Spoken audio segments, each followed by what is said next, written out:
generalized confusion or combination, overlapping of these different levels. You know, people protest against injustice, they want democracy, they somehow feel that the present economic system is unjust, but it's never quite clear at which of these levels we are moving. And I think it's crucial for correct political strategy here to avoid both extremes and to know how to act here. On the one hand, I think one should avoid a simple pragmatic approach, which says, okay, we know there are problems with capitalism, but forget about that. Now we are fighting a concrete problem, corruption, dictatorship, racism. Forget about this. Of course, we should say no to this. Because the whole point is that these particular problems are connected with the dynamic of global capitalism. My big example here is Congo, Republic of Congo. It's not a problem of democracy, dark heart of Africa. Congo is probably the most terrible place on earth today. A state which doesn't function, over 100,000 of warrior children. You know, children, if you start to give them drugs when they are 5, 6 years old, and when they are 11, 12, you get perfect killers and so on. State doesn't exist, but at the same time, Congo, never forget, is fully integrated into the world market. Local areas dominated by warlords, generals, and so on, directly deal with international companies. So Congo is not simply a failed state. It is failed because, as such, it fits perfectly today's global capitalism. So again, on the one hand, we shouldn't just say, okay, now we have this concrete problem of racism, forget your big problems. But we should also, maybe even more, avoid what I call principal opportunism. When you dismiss all these struggles, say, no, these are illusory struggles. The only true problem is capitalism, which means you sit and wait for the big awakening, anti-capitalist revolution, which of course will never happen. Believe me, I know what I'm talking about. I have many friends like this in American academia,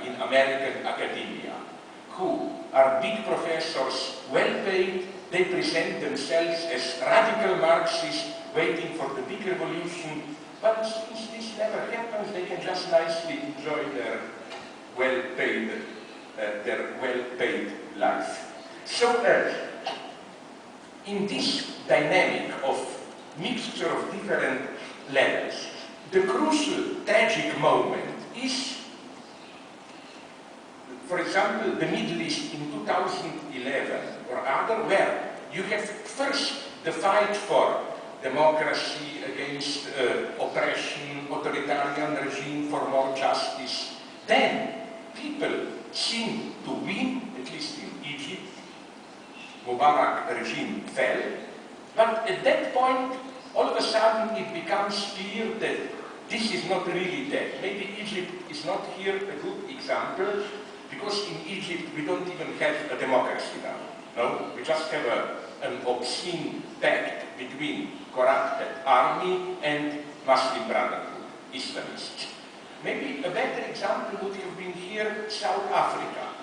With all respect for Mandela, but you know, people formally got what they were fighting for, end of apartheid, democracy, and so on. And as friends from South Africa are telling me again and again, now they discover, so what?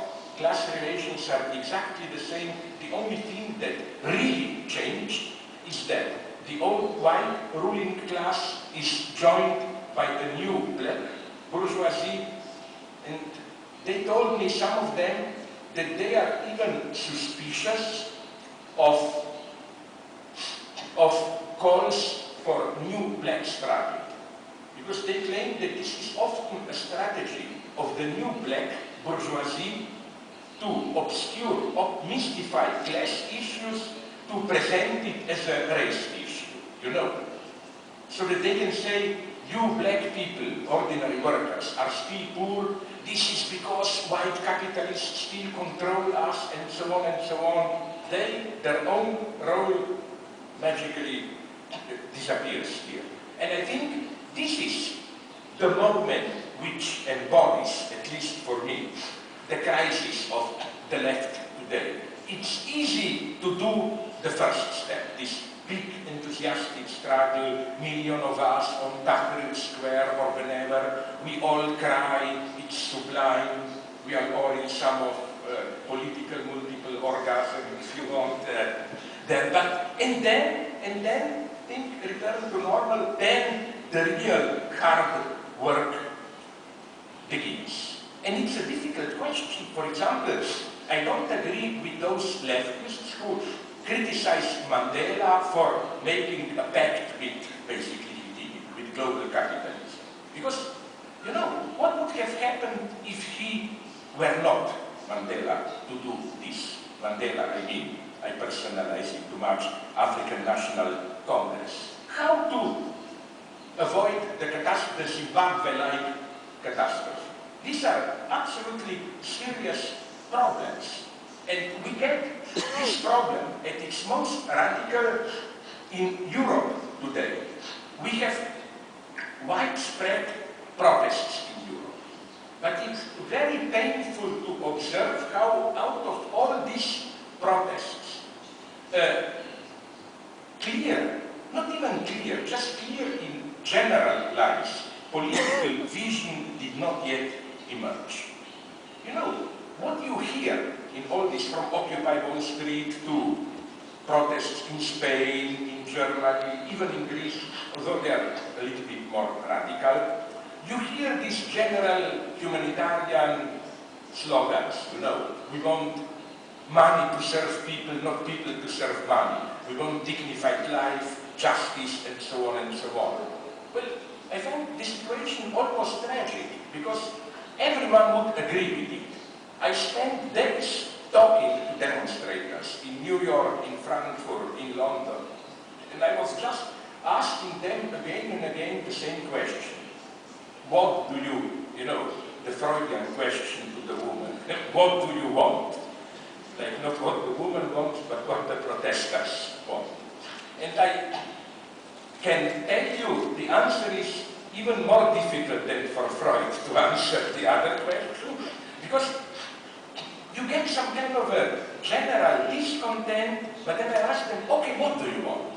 Do you want to abolish capitalism? Do you want just to limit the power of financial capital? Immediately you get an inconsistent answer. So we are in this very paradoxical situation where there is discontent, demonstrations exploding, and so on and so on.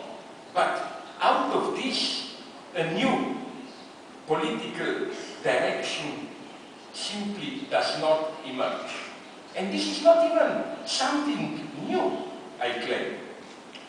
Recently, a friend of mine from Mexico sent me a book on those magic moments in Mexican Revolution, November 1914, when, as you maybe know, from north Pancho Villa, from south Emiliano Zapata, their armies joined. Wonderful triumph of the people. But I read it in detail. You know what happened then? They got the big prize, Ciudad Mexico, Mexico City. And they stayed there and had triumphant marches and talks for 2 months. And then they left home. One to the north, the other to the south. I simplified a little bit, but basically this happened. They simply didn't know what to do. Now, you will say, but basically we do know what to do. I doubt it. Let me go through some of the solutions. Largely, the ongoing, let's call it protest, anti-globalist movement is penetrated by what I would have called a popularized version of Deleuzian